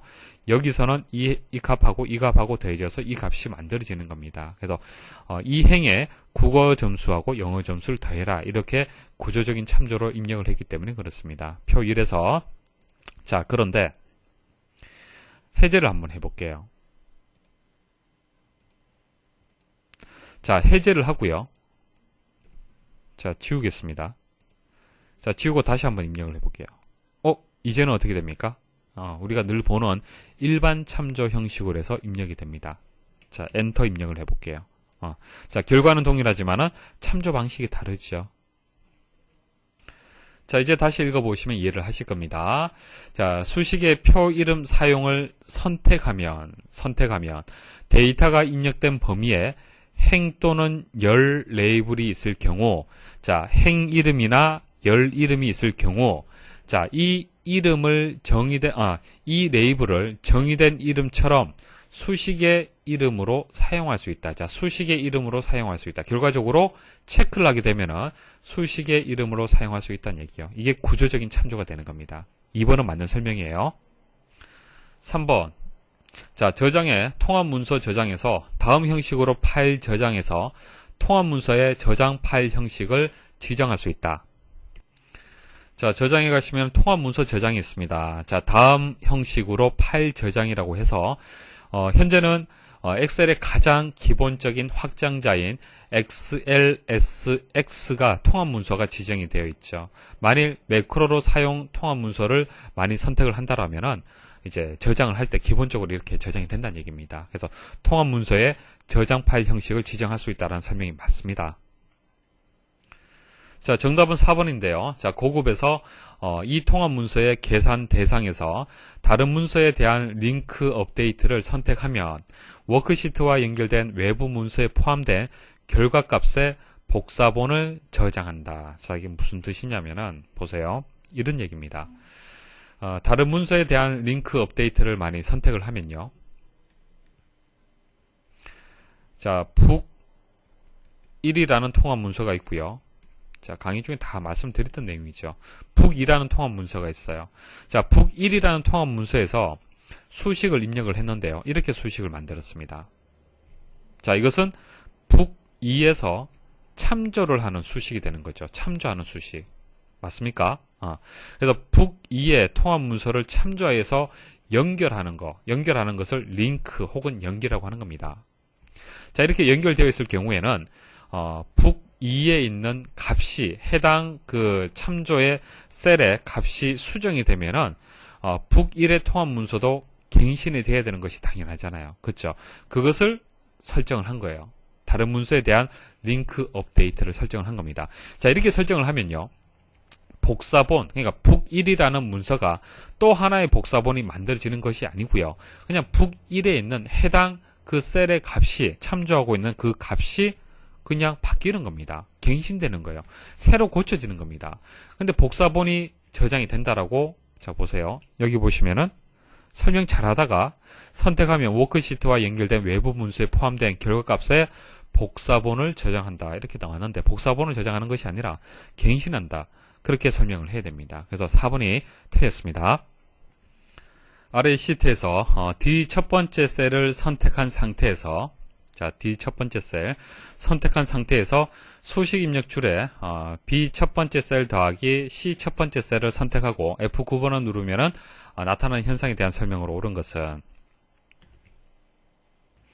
자, 직접 한번 해보겠습니다. D 첫 번째 셀에는요, A 첫 번째 셀, B 첫 번째 셀, C 첫 번째 셀의 값을 가지고 이렇게 수식이 입력이 되어 있습니다. 자, 문제에서는 여기서 여기까지만 블록 설정을 하라고 그랬습니다. 그리고 F9번 누르라고 그랬죠. 자, F9번 누르게 되면 어떻게 됩니까? 자, 블록 설정한 그 수식이 결과값이 얼마인지 화면에서 보여지는 겁니다. 자, 그래서 1번이 정답이 되는 거죠. 선택된 수식이 계산되어 500이 표시된다. 1번이 정답이 되겠습니다. 아래 시트와 같이 A 첫 번째에서 A 네 번째 영역의 텍스트를 C 첫 번째에서 D 네 번째 영역으로 나누기를 실행하려고 한다. 다음 중 텍스트 나누기를 실행하기 위한 작업 과정으로 옳지 않은 것은? 자, 한번 해보죠. 개념 이해를 위해서는 실습하는 것이 가장 좋습니다. 일단 대상을 선택을 해야겠죠. 대상 선택하시고 데이터에 가시면은 데이터 탭에 가시면은 데이터 도구 있고요. 텍스트 나누기 있습니다. 자, 클릭을 하시면은 텍스트 마법사가 실행이 됩니다. 텍스트 마법사가 실행이 되는데 첫 번째 단계에서는 원본 데이터의 파일 유형을 선택하도록 되어 있습니다. 그러니까 나누는 기준을 지금 선택을 해 주셔야 되는 거예요. 만약 구분 기호라면은 뭐 탭이라든지 세미콜론이라든지 쉼표, 공백, 기타 어떤 구분 기호가 있을 경우에는 가능하지만은 지금 보기에 나와 있는 이 문제는요. 자, 성과 이름을 분리를 하는 거지 않습니까? 성과 이름을 분리하기 때문에 성은 한자, 이름은 두자로 되어 있습니다. 그래서 간격, 너비가 일정한 것을 가지고 이제 텍스트를 나누기를 해야 됩니다. 그래서 너비가 일정함, 이것을 선택을 하셔야 돼요. 자, 다음 버튼 누르시고요. 자, 그 다음은 선을 입력을 해주셔요. 너비를 선택을 해야 되기 때문에 선을 선택을 해주셔야 됩니다. 클릭을 해서 자 이렇게 해서 나누겠다. 자 다음 버튼 누르시고요. 자 세 번째 단계에서는 뭐 특이사항은 없죠. 그리고 마침 버튼 누르시면 됩니다. 대상을 선택을 하셔야겠네요. 자 나눈 결과를 어디에다가 표시를 할 거냐 선택을 해주셔야겠죠. 자, C 첫 번째 셀을 선택을 하겠습니다. C의 첫 번째 셀을 선택을 하시고, 여기서 시작할 위치를 선택을 하시면은, 이 부분에 나눈 결과를 보실 수가 있습니다. 자, 마침 버튼 누르시면은, 문제에 나와 있는 것처럼 동일하게 만들어졌습니다. 자, 이제는 답을 찾을 수가 있겠죠. 자, 텍스트 마법사, 세 단계 중에서 첫 번째 단계에서 너비가 일정함을 선택한다. 맞죠? 자, 그 다음 2번, 텍스트 마법사 3단계 중 2단계에서 구분 기호 중 탭을 선택한다. 이건 아니죠. 자, 구분 기호로 분리되어 있지 않기 때문에 이 메뉴는 없습니다. 자, 3번 필드의 너비를 지정하기 위해 첫 글자 다음 위치에 마우스로 클릭한다. 자, 조금 전 보여드린 것처럼 첫 글자 다음에 이렇게 구분을 주셔야 됩니다. 자, 4번 텍스트 마법사 3단계 중 3단계에서 대상을 C 첫 번째 셀로 한다. C 첫 번째 셀. 자, 보여드렸었죠. 그래서 정답이 2번이 되겠습니다. 다음은 엑셀의 차트 기능을 설명한 것이다. A에서 C에 들어갈 내용을 순서대로 나열한 것은 자 실습을 하면서 보여드리겠습니다. 자 보통 우리가 차트를 만들 때 범위 선택을 하고요. 자 삽입에 가서 차트를 선택하도록 되어 있습니다. 자 이렇게 하지 않고요. 간단하게 차트 만드는 방법은 단축키인 F11번 키를 누르시면 됩니다. 범위 선택을 하시고 F11번 키 한번 눌러 보십시오. 자, F11번 키를 누르시면요. 간단한 차트가 여기 보시면 차트 3이라고 해서 새로운 시트로 해서 만들어지죠. 차트 시트로 해서 새롭게 만들어지는 겁니다. 그러니까 같은 시트의 차트가 이런 식으로 만들어지는 것이 아니라 별도의 시트의 차트만 만들어지는 겁니다. 자, 그리고 묶은 세로 막대형으로 기본적으로 만들어집니다. 자, 다시 한번 읽어보겠습니다. 자, 차트를 작성하기 위해서는 원본 데이터를 선택한 후 F11번 키를 누르면 B에 자동으로 차트가 생성되며 자, B에 들어갈 것은 새로운 차트 시트, 새로운 시트가 되는 겁니다. 자, 새로운 차트 시트가 이제 정답이 되고요.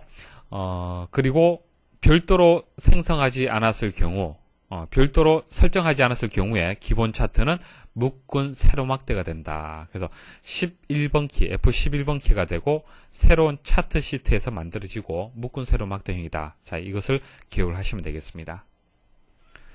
다음 시트에서 자격증 응시자에 대한 과목별 평균을 구하려고 할 때 C11번째 셀에 입력할 배열 수식으로 옳은 것은 자, 과목별로 해서 평균을 구한다.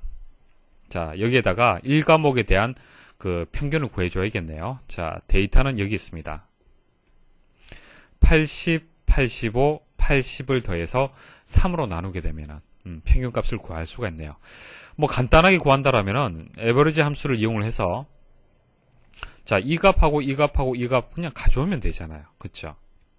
이게 가장 기본적인 방법이에요. 가장 쉬운 방법입니다. 자, 근데 문제는 상당히 복잡하게 수식이 입력이 되어 있고요. 그리고 배열 수식을 이용하도록 그렇게 문제가 주어졌습니다. 자, 일단 화면 멈추시고요. 고민 좀 해보셔야 됩니다. 자, 과연 어떤 그 규칙을 가지고 만든 것인지 여러분도 좀 이해를 하셔야 됩니다. 항상 이제 이 수식 보시면은 제일 안쪽부터 해서 하나하나 분석을 하시면 돼요.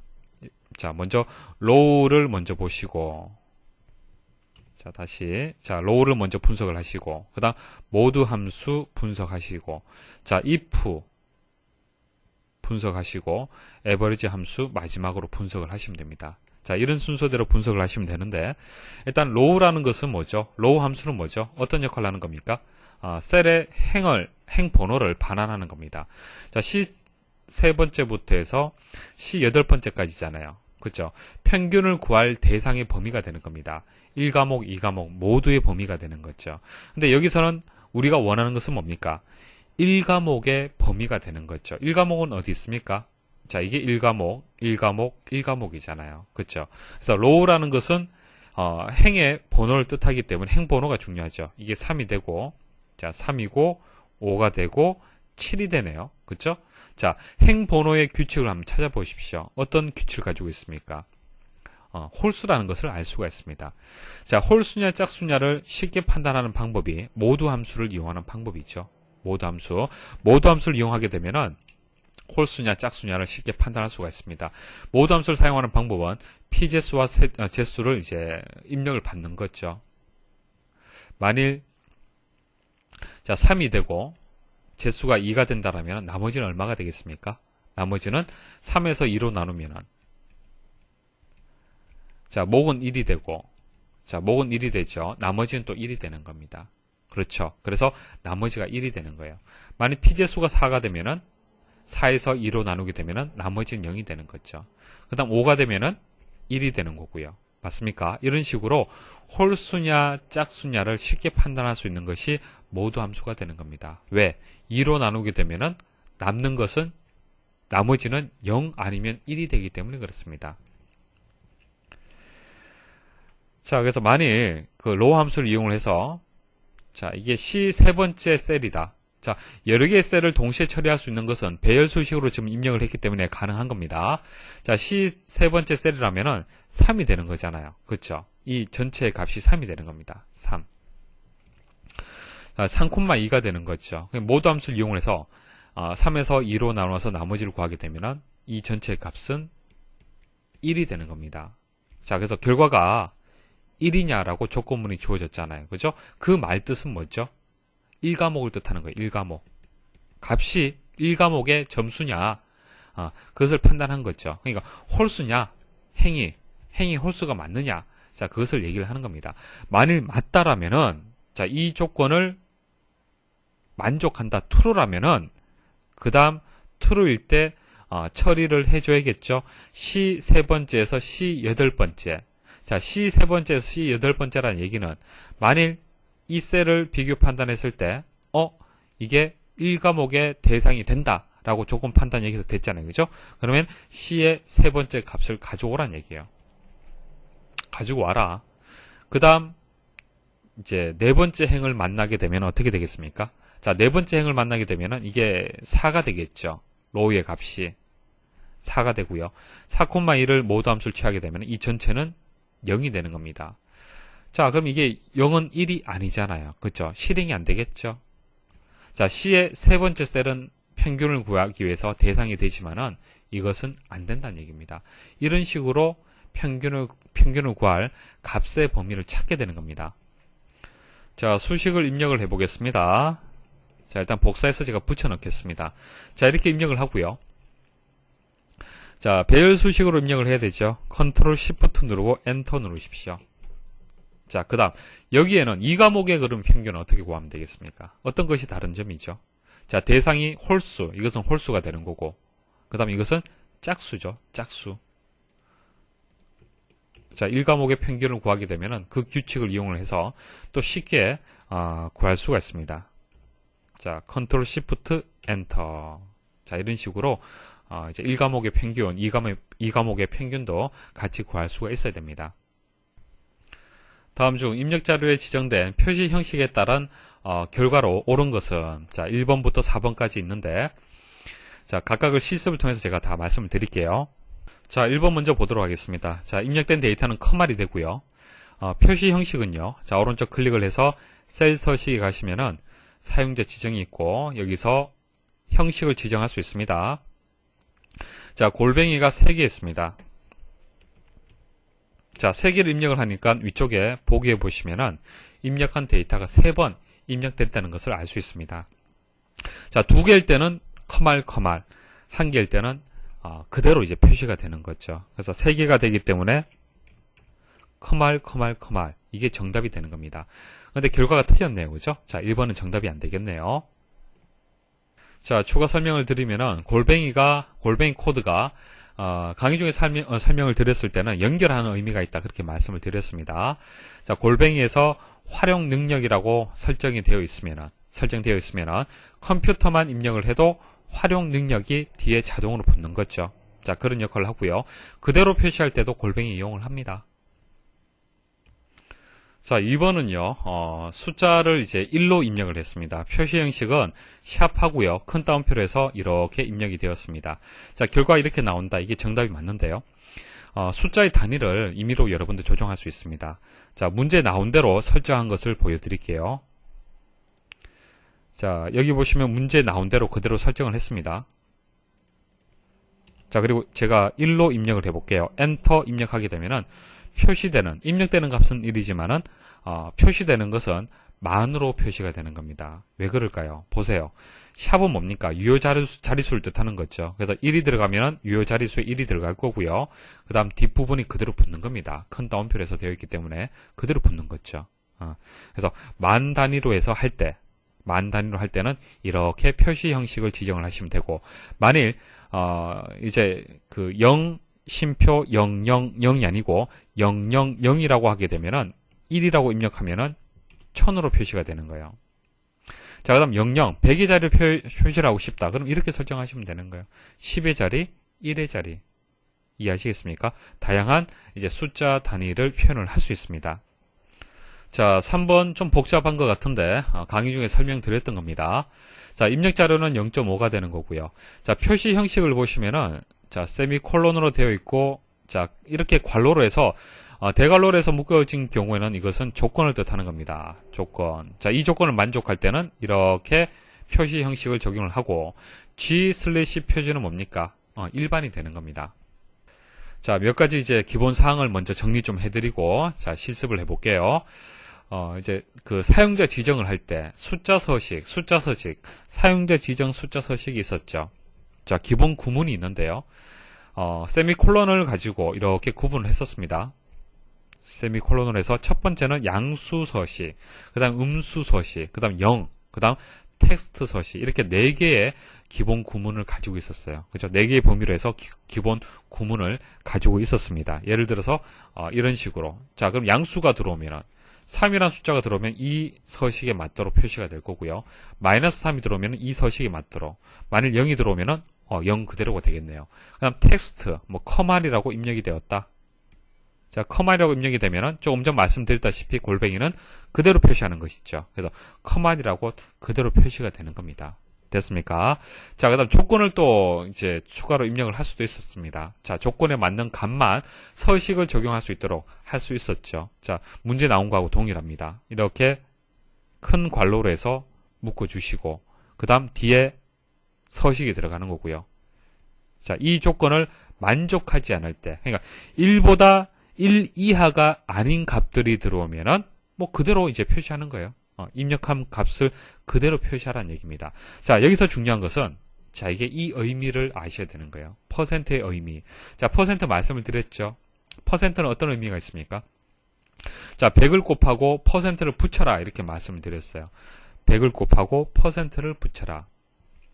만일 0.5라는 값이 들어왔다. 어떻게 되는 겁니까? 0.5가 100%, 그러니까, 퍼센트로 해서 표현을 하면 어떻게 되는 겁니까? 100분율로 표현하게 되면은 50%가 되는 거잖아요. 그쵸? 쉽게 생각하시면 돼요. 그래서 0%라고 코드 설정을 하게 되면은 그냥 100분율로 표시가 되는 겁니다. 0.5는 50%. 그 다음 0.0%는 어떻게 되는 거예요? 소수 첫째 자리까지 표현하라는 얘기잖아요. 한마디로. 그쵸? 그래서 0.5가 들어오면은 50%가 아니고 유효하지 않지만은 자릿수가 있기 때문에 50.0%가 되는 겁니다. 자, 3번 문제처럼 동일하게 제가 입력을 해볼게요. 자, 0.5라고 입력을 했고요. 자, 사용자 지정에 가서, 자, 조건을 먼저 입력을 하겠습니다. 자, 1 이하일 때 0.0% 세미콜론 주시고요. 자, 확인 버튼 눌러보겠습니다. 어떻게 되었습니까? 50.0%가 돼야 되는 거죠. 0.5가 아니죠. 퍼센트로 변경을 하는데 곱하기 100을 해야 되는 거예요. 곱하기 100. 그러면 50. 소수 첫째 자리까지 표현을 해야 되기 때문에 50.0이 되는 겁니다. 됐습니까? 자, 여기서 주의할 점 하나 말씀을 드리겠습니다. 만일 지금 현재 이 상태에서 숫자 2라고 입력하면 어떻게 될까요? 숫자 2는 이 조건을 만족하지 않기 때문에 기본 숫자 2 그대로 표시가 돼야 됩니다. 그럼 숫자 2로 표시가 되는지 한번 입력을 해볼게요. 자, 엔터 입력하면 어떻게 됩니까? 2.0%라고 나오죠. 자, 주의할 점은요. 입력 자료를 먼저 입력을 하고 표시 형식을 지정을 하셔야 돼요. 현재는 퍼센트 100분율로 해서 셀 설정이 바뀐 상태이기 때문에 2라고 입력을 했을 때 이게 표준이 되는 거예요. 자, 이렇게 하지 마시고 문제에 나온 것처럼 먼저 입력 자료를 입력하라는 얘기입니다. 표시 형식을 먼저 지정하지 말고.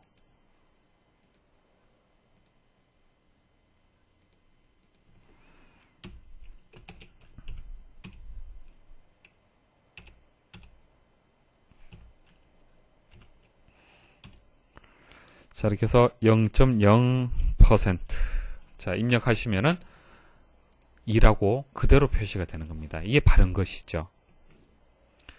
자, 4번은 틀렸죠. 보시면은 표시 형식에 그 월을 이제 세 자리, 그러니까 M을 3개를 이용을 했는데 그랬을 때는 약어로 표시가 돼야 됩니다. 영문 약어로 표시가 돼야 되는데 풀네임 그대로 표시가 되었습니다. 그래서 4번이 틀렸죠. 추가로 설명을 드리면은 4개일 때는 뭐 디셈버 이런 것처럼 영문 그대로 표시가 되고 3개면은 이제 약어로 표시가 돼야 됩니다. 주의하셔야겠죠. 3개는 약어, 4개는 풀네임 그대로 다 표시가 되는 겁니다. 자, 그래서 여기서 정답 바른 것은 2번이 되겠습니다.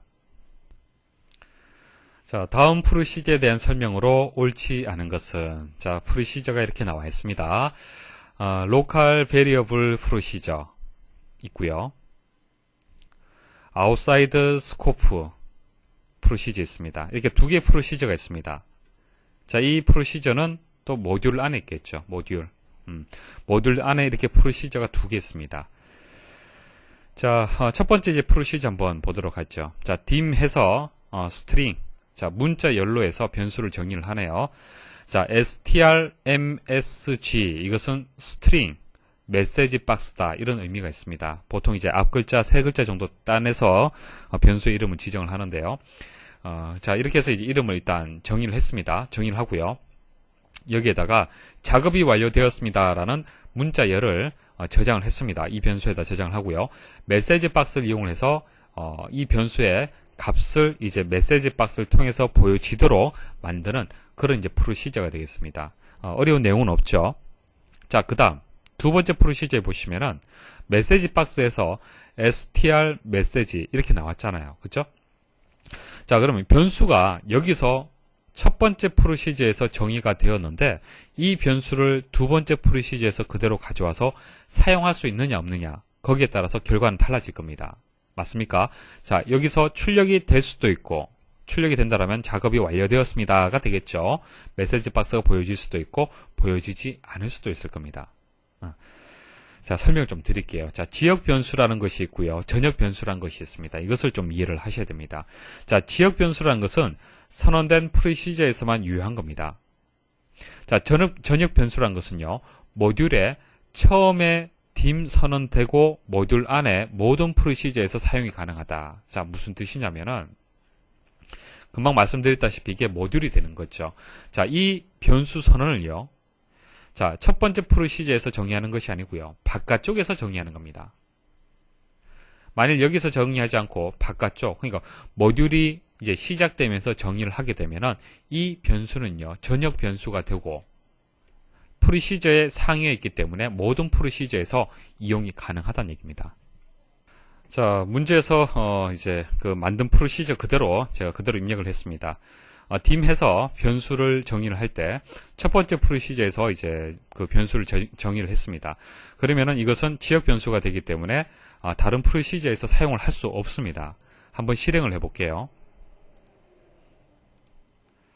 자, 첫 번째 프로시저가 되겠습니다. 자, 실행을 해보겠습니다. 작업이 완료되었습니다. 메시지 나오죠. 자, 두 번째 프로시저 한번 실행을 해볼게요. 내용이 없습니다. 그쵸? 자, 편집 단계 한번 들어가서 수정을 하겠습니다. 자, 그럼 이 변수를 전역 변수로 한번 선언을 해보겠습니다. 전역 변수로 해서 프로시저 바깥쪽에, 그러니까 모듈이 되는 거죠. 프로시저 바깥쪽에 선언을 했습니다. 자, 선언을 하고 이제 실행을 해볼게요. 자, 첫 번째는 뭐 당연히 나올 거고요. 자, 두 번째 실행 버튼 누르시면은 작업이 완료되었습니다 라고 이렇게 메시지가 나오는 겁니다.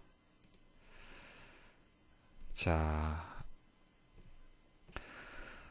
다시 말씀을 드리면요.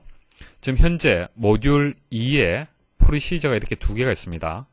근데 이 모듈에 첫 번째 딤해서 변수 선언하잖아요. 이것은 전역 변수가 되는 거예요. 전역 변수. 그래서 각각의 프로시저에서 변수를 그냥 가지고 와서 사용을 할 수가 있는 겁니다. 만약 이 변수가 이 프로시저 내에 있다면 그것은 지역 변수가 된다는 얘기입니다. 자, 이제 문제 한번 풀이해 보겠습니다. 다음 프로시저에 대한 설명으로 옳지 않은 것은 1번 스트링 메시지 박스를 문자열 변수로 선언하였다. 맞죠? 변수 스트링 메시지 박스에 작업이 완료되었습니다. 라는 문자열을 대입시킨다. 맞죠? 자, 변수의 내용을 메시지 박스를 이용해서 대화 상자에 표시한다. 맞습니다. 자, 아웃사이드 스코프는 스코프에도 로컬 베리어블에서 선언된 변수가 적용되어 메시지 박스를 이용해 대화 상자에 표시한다. 이거 아니죠. 말씀드렸다시피 현재는 지역 변수로 선언했기 때문에 표시되지 않는다라고 설명을 해야 됩니다. 만일 이게 맞도록 하려면은 전역 변수로 선언을 해야겠죠. 자, 그리고 추가로 이렇게 이제 변수를 선언을 해서 변수에다가 표시할 텍스트를 입력을 해서 메시지 박스를 통해서 표시할 수도 있고요. 같은 결과로 해서 간단하게 변수를 사용하지 않고 이렇게 입력을 해도 같은 결과가 되겠습니다.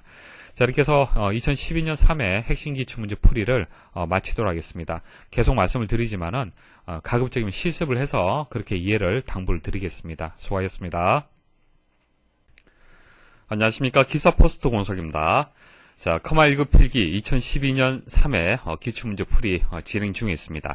자, 이제 세 번째 과목, 이제 마지막 과목인 데이터베이스 일반만 설명을 드리면 되는데요. 전체적으로 이제 컴퓨터 일반이라든지 데이터베이스 일반은요, 쉽게 출제가 됩니다.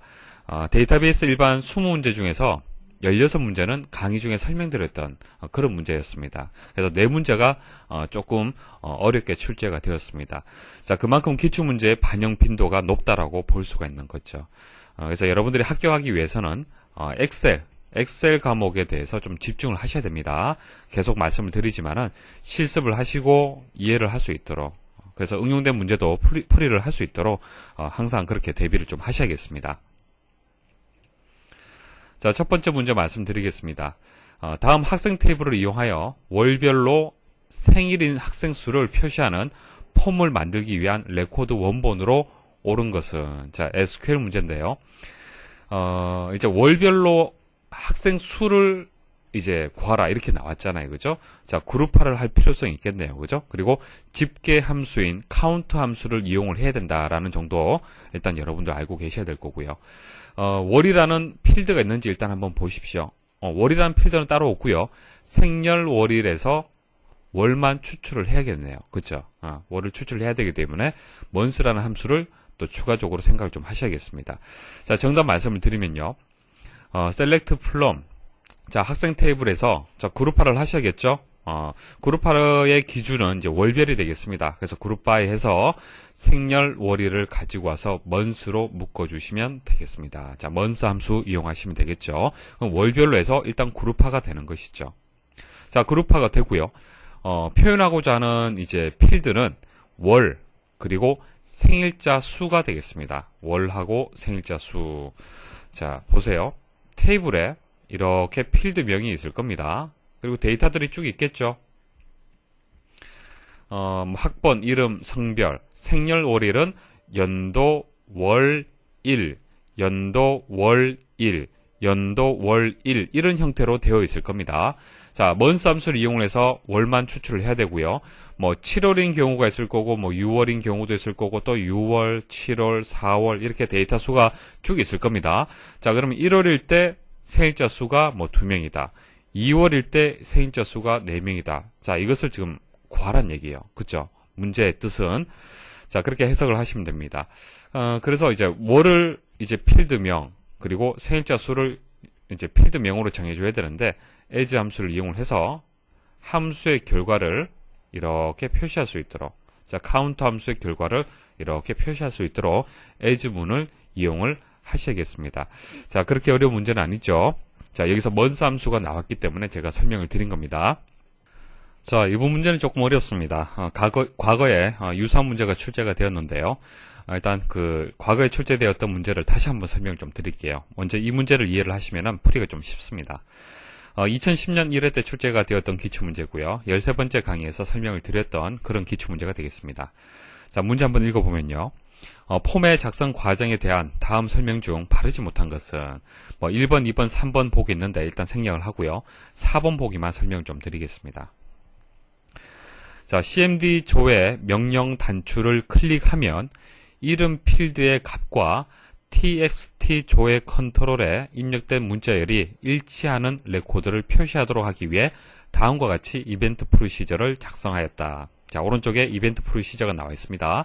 자, CMD 조회라는 것을 클릭을 했을 때, 이벤트가 발생을 했을 때 이렇게 처리를 하겠다는 뜻이죠. 그림으로 말씀을 드리면 이렇습니다. 이제 이런 폼이 있어요. 폼을 하나 만들었습니다. 자, 조금 뒤에 제가 실습을 통해서 말씀을 드릴게요. 자, 폼을 만들고요. 테이블에 있는 값을 가지고 옵니다. 이렇게 가지고 왔어요. 그래서 이름, 주소, 연락처가 있습니다. 자, 여러 개의 데이터들이 있겠죠. 자, 위에다가 이제 검색창을 하나 다는 겁니다. 한마디로. 자, 여러분들이 기사 포스트 사이트에 이제 전화를 해서 여러분들에 대한 어떤 내용들을 문의를 한다든지 그랬을 때 분명히 기사 포스트에서는 여러분들의 이름이라든지 아이디를 물어볼 겁니다. 자, 그럼 관리자 페이지에 이런 폼이 있다는 얘기예요. 자, 이런 폼에 보시면은 여러분들의 이름을 입력을 해서 이 버튼을 클릭을 하면은 여러분들의 정보를 볼 수 있는 자, 그런 폼이 만들어져 있습니다. 자, 상황을 이해를 하시겠습니까? 그래서 권우석이라고 이렇게 입력을 하잖아요. 그죠? 자, 이게 텍스트 상자가 되겠죠.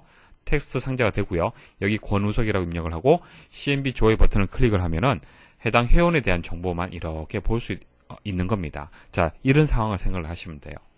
자, CMD 조회 명령 단추를 클릭하면, 자, 이 버튼을 클릭을 하면, 자, 이 이벤트 프로시저가 진행이 될 거고요. 실행이 될 거고요.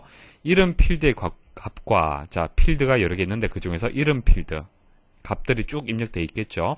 이름 필드의 값과 TXT 조회 컨트롤, 에 입력된 문자열이 일치하는 레코드를 표시하도록 하기 위해 다음과 같이 이벤트 프로시저를 작성했다. 자, 문제 이해하시겠죠? 자, 그럼 실습을 통해서 한번 만들어 보겠습니다. 자, 테이블을 만들어야겠네요. 자, 먼저 테이블 만들겠습니다. 이름, 주소, 연락처.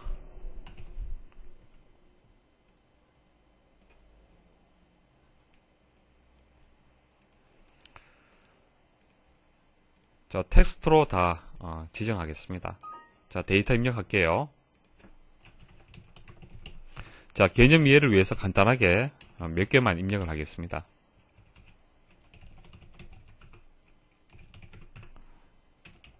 자, 여기까지만 입력을 하죠. 테이블은 다 입력을 했고요. 이제 폼 만들겠습니다. 자, 모든 필드 가지고 오고요. 테이블 형식으로 만들겠습니다.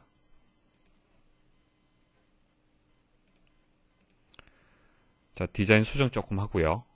여기서 디자인이 중요한 것은 아니죠. 자, 됐습니다. 위쪽에다가 검색창을 한번 달아보겠습니다. 텍스트 상자하고 단추가 필요하겠네요. 일단 마법사, 컨트롤 마법사를 이용을 할 거냐 말 거냐 이렇게 체크할 수 있는데 일단은 이용하지 않겠습니다. 자, 하나 만들고요. 단추도 하나 이렇게 만들겠습니다. 자, 이름을 문제하고 동일하게 설정을 하겠습니다.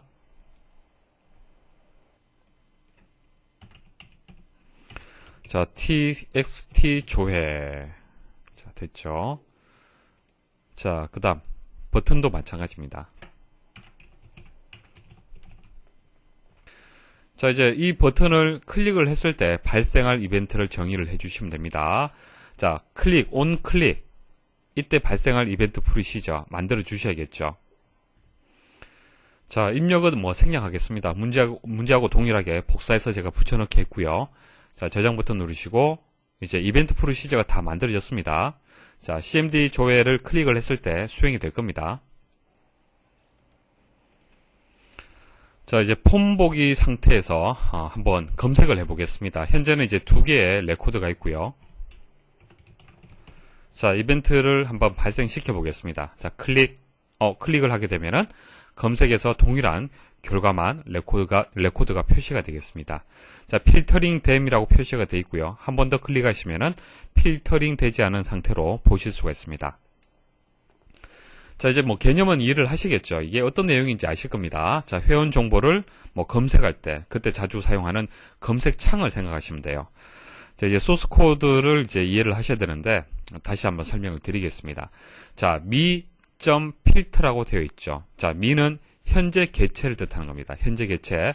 여기서는 폼이라고 얘기를 했기 때문에 폼이 되겠죠. 폼이 되고요. 자, 이 폼에서 속성이 이제 필터라는 속성이 있는데 말 그대로 레코드를 추출하는 조건을 설정하는 속성이에요. 필터는. 그래서 미 필터, 자, 폼의 필터 기능을 정의하겠다, 그런 뜻이 되는 겁니다. 그리고 등호에서 오른쪽에 이렇게 조건이 나와 있습니다. 식이 나와 있습니다.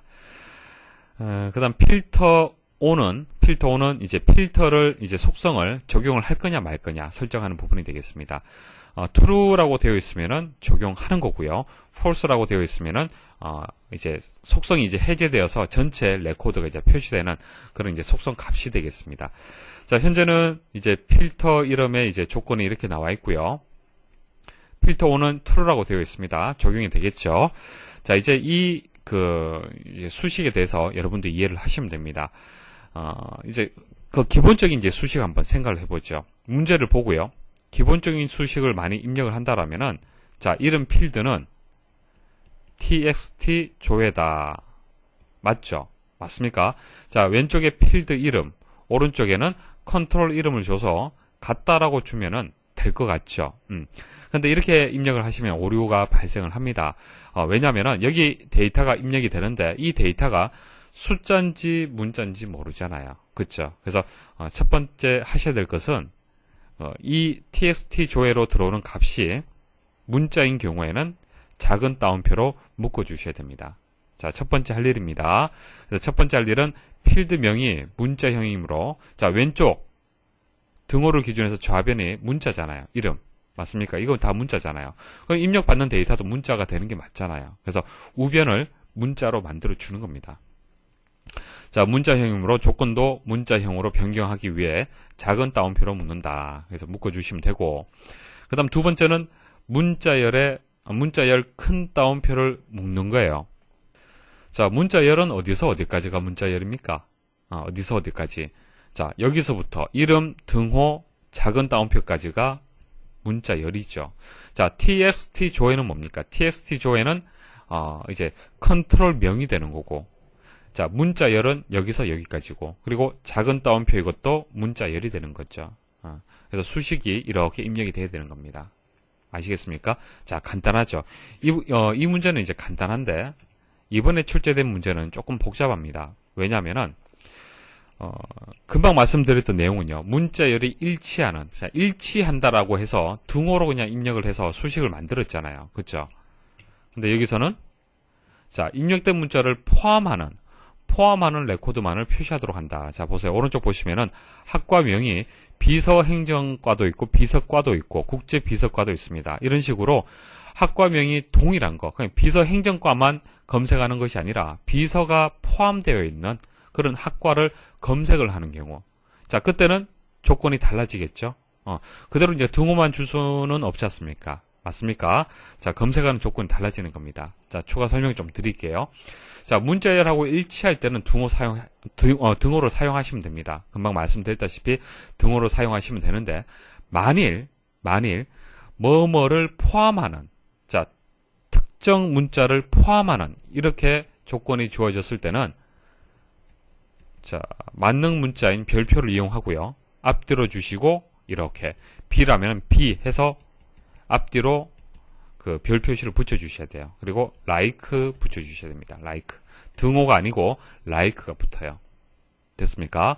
자, 그러면은 제외하고 라고 붙으면은 뭐뭐가 포함된 것을 제외하고 A가 포함된 것을 제외하고, 그럼 not이 들어가 주면 돼요. 자, 여기까지는 A가 포함된 것이 조건이 되는 것인데 not이 붙으면 제외하고 나머지 것들이 되는 겁니다. 자, 그 다음 성이 박이다. 자, 성이 박이다는 얘기는 박 땡땡이잖아요. 그쵸? 박으로 시작한다. 그런 의미가 되는 거지 않습니까? 그래서 like하고 박하고 별표 주시면 됩니다. 그래서 포함할 때는 앞뒤로 별 표시를 주시고, 자, 뭐뭐로 시작하는 이라고 했을 때는 박 별표 주시면 되는 거예요. 그래서 like를 이용하는 문제가 이제 출제가 된 겁니다. 자, 복잡한 것 같지만은 차근차근 하시면 돼요. 자, 학과명 필드가 txt 조회 컨트롤에 입력된 문자를 포함하는 레코드만을 표시한다. 자, 학과명. 일단 이렇게 입력을 하셔야겠죠. 조건이 학과명이, 자, 등호 들어가지 않고요. like 들어가줘야 됩니다. like 등호 안 들어가고 like 들어가줘야겠죠. 근데 입력된, 자, 이게 txt 조회가 되겠죠. 조회가 되고요. 자, 이것은 이제 버튼, 명령 버튼이 되겠습니다. 이 버튼을 클릭을 했을 때 이벤트 프로시저가 작동이 되겠죠. 자, 이 들어오는 값, 이 비서라는 값이 어떻게 되는 거예요? 비서하고 같은 것을 찾는 것이 아니라 앞뒤로 별표를 줘서 비서가 포함되는 데이터를 찾아야 되는 거잖아요. 학과명에서. 그렇기 때문에 txt 조에다가 앞뒤에다 이렇게 별 표시를 붙이셔야 됩니다. 일단은. 자, 그 다음 하셔야 될 것은, 자, 필드명, 학과명이 문자잖아요. 그죠? 문자일 때는 어떻게 한다고 그랬습니까? 자, 조건도 문자형으로 변경을 해줘야 됩니다. 그래서 작은 따옴표를 붙여주셔야 돼요. 여기에다가 이렇게 앞뒤로 작은 따옴표를 붙여주십시오. 자, 여기가 따라오시겠죠? 자, 그 다음, 문자열은 큰 따옴표로 묶어주십시오. 자, 쭉 보시면 문자열이 어디서 어디까지입니까? 이제 컨트롤명, 그러니까 텍스트 상자의 이름만 빼고 다 문자죠. 여기서부터, 자, 그, 별 표시까지. 그 다음 별 표시부터 작은 따옴표까지. 됐습니까? 이렇게 큰 따옴표를 묶어주십시오. 자, 컨트롤 명만 제외하고 앞뒤로 다 묶어주시면 돼요.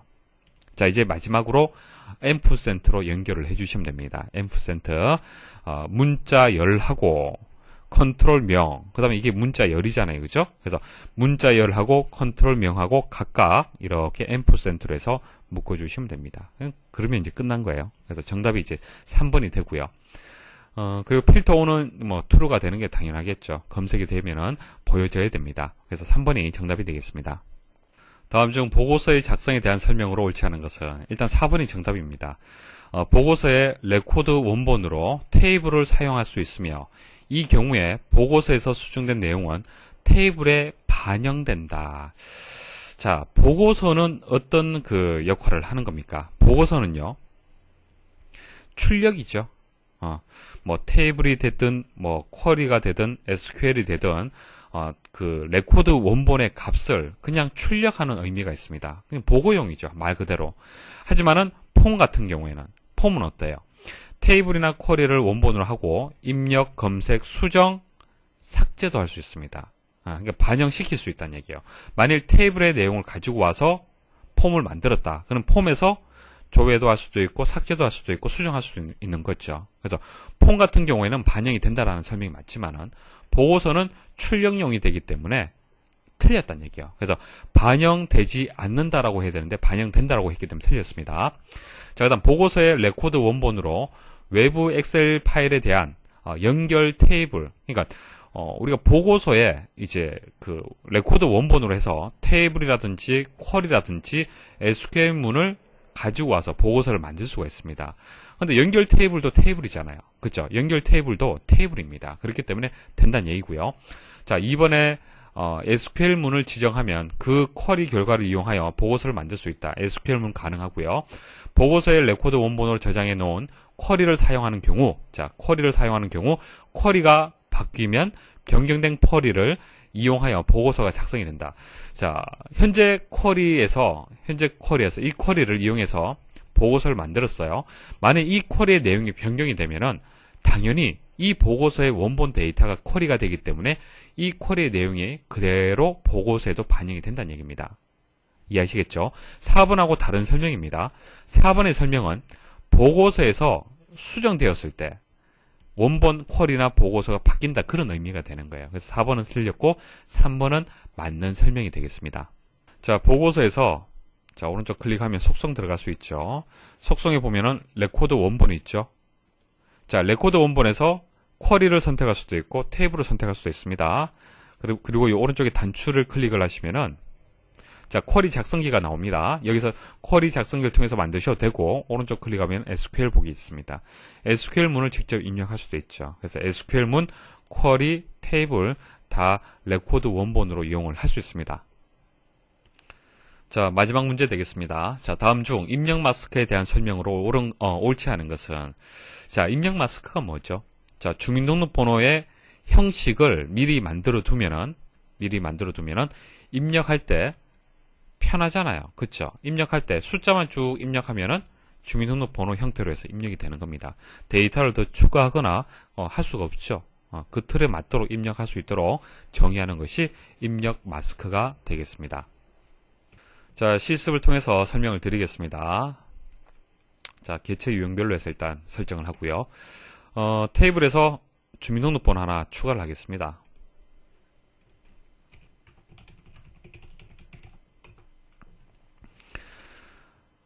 자, 여기에 입력 마스크라고 있습니다. 자, 클릭을 하시면은 자, 이런 메시지가 나오고요. 입력 마스크 마법사가 실행이 됩니다. 자, 일단은 취소를 하고요. 입력 마스크를 입력하는 방법이 두 가지가 있죠. 직접 사용자 지정, 그러니까 각각의 이제 문자 코드를 알고 있을 때는 직접 입력하시면 돼요. 입력 마스크를 직접 입력하시면 되는데 좀 어렵잖아요. 그죠? 그래서 입력 마스크 마법사를 이용을 하시면 됩니다. 그리고 입력 마스크를 입력을 할 때는요. 만약 숫자형 같은 경우에는 자, 입력 마스크가 실행이 안 됩니다. 마법사가. 입력 마스크 마법사에는 텍스트나 날짜만 사용할 수 있어요. 자, 이거 하나 또 주의를 하시고요. 자, 한번 만들어 보겠습니다. 자, 여러 가지 형식이 있습니다. 입력 마스크 형식이 있는데요. 주민등록번호를 한번 선택을 해 보겠습니다. 앞자리 숫자, 뒷자리 숫자로 되어 있고요. 자, 다음 버튼 누를게요. 자, 두 번째 단계에서는 자, 앞 단계에서는 입력 마스크를 만든 겁니다. 입력 마스크를 사용자 지정, 직접 입력하기 힘들기 때문에 이렇게 만든 거예요. 자, 만들었고요. 그 다음 입력 마스크 기호라는 것이 여기 선택할 수 있게끔 되어 있는데 이게 뭐냐 하면은 자, 아래쪽에 시도에 클릭을 하시면 표시가 됩니다. 자, 주민등록번호는요. 앞 6자리죠. 숫자 6자리 들어가고 뒷자리는 7자리입니다. 그리고 가운데 하이픈이 표시가 되죠. 자, 이 하이픈을 지금 얘기하는 것이 아니고요. 숫자 하나하나 입력할 때에 이 표시를 지금 얘기를 하는 거예요. 무슨 말인지 이해를 하시겠습니까? 언더바, 밑줄을 얘기를 하는 거예요. 그게 입력 마스크 기호가 되는 겁니다. 자, 변경할 수 있습니다. 샵으로 변경하게 되면 이렇게 바뀌는 거예요. 이해하시겠죠? 자, 다음 버튼 누르겠습니다. 자, 그러면은 데이터를 어떻게 저장하시겠습니까? 자, 기호와 함께, 자, 조금 전 정의했던, 기호. 자, 여기 보면 하이픈 기호 있잖아요. 그죠? 이 하이픈 기호를 같이 저장을 할 거냐, 저장하지 않을 거냐, 그것을 정의를 하는 겁니다. 자, 그럼 기호와 이 기호하고, 실제 데이터는 이 숫자만 입력을 하잖아요. 우리가 입력을 할 때. 자, 여기서 하이픈은 정의를 해줬잖아요. 입력 마스크로 정의를 했습니다. 그렇기 때문에 저장을 할 수도 있고 저장하지 않을 수도 있는 거예요. 그래서 기호와 함께 저장을 하겠다 하면은 이렇게 선택을 하시면 됩니다. 그리고 마침 버튼 누르시면 됩니다. 자, 이렇게 입력 마스크가 다 입력이 되면요. 마법사를 이용해서 입력을 하게 되면은 이렇게 입력 마스크가 생성이 됩니다. 자, 직접 입력할 수 있으면 직접 이렇게 입력하시면 되고 아니면 마법사 이용하시면 되겠죠. 이렇게 해서 이제 입력 마스크가 입력이 됐는데, 자, 그 구조를 잘 보십시오. 지금 조금 작아서 잘 보이지 않을 수가 있는데요. 세미콜론이 2개가 있어요. 세미콜론이 2개 있고요. 세미콜론 2개가 있기 때문에 영역은 3개의 영역으로 나뉘게 됩니다. 자, 좀 더 확대해서 말씀을 드릴게요. 자, 입력 마스크의 이제 사용자 지정 형식이 되겠습니다. 자, 세미콜론이 이렇게 2개가 들어갑니다. 그래서 영역이 하나, 둘, 셋, 3개의 구역으로 나뉘게 되죠. 자, 조금 전 우리가 입력 마스크 마법사를 이용해서 만들었습니다. 자, 이렇게 해서 이제 사용자 지정 형식을 만들었는데, 첫 번째 단계에서는 주민등록번호를 선택을 했죠. 주민등록번호를 선택을 했습니다. 자, 이 부분이 되는 거죠. 첫 번째 구역을 만든 거예요. 사용자 정의 기호를 만든 겁니다. 쉽게. 자, 그 다음 두 번째는 무엇을 했습니까? 자, 입력 마스크 기호. 그러니까 이 아랫부분이 되겠죠. 이 아랫부분, 숫자 들어가는 부분. 자, 이것을 어떤 기호로 할 것이냐, 그것을 선택을 했습니다. 이게 세 번째 구역이에요. 세 번째 구역. 언더바 되어 있잖아요. 언더바. 그죠?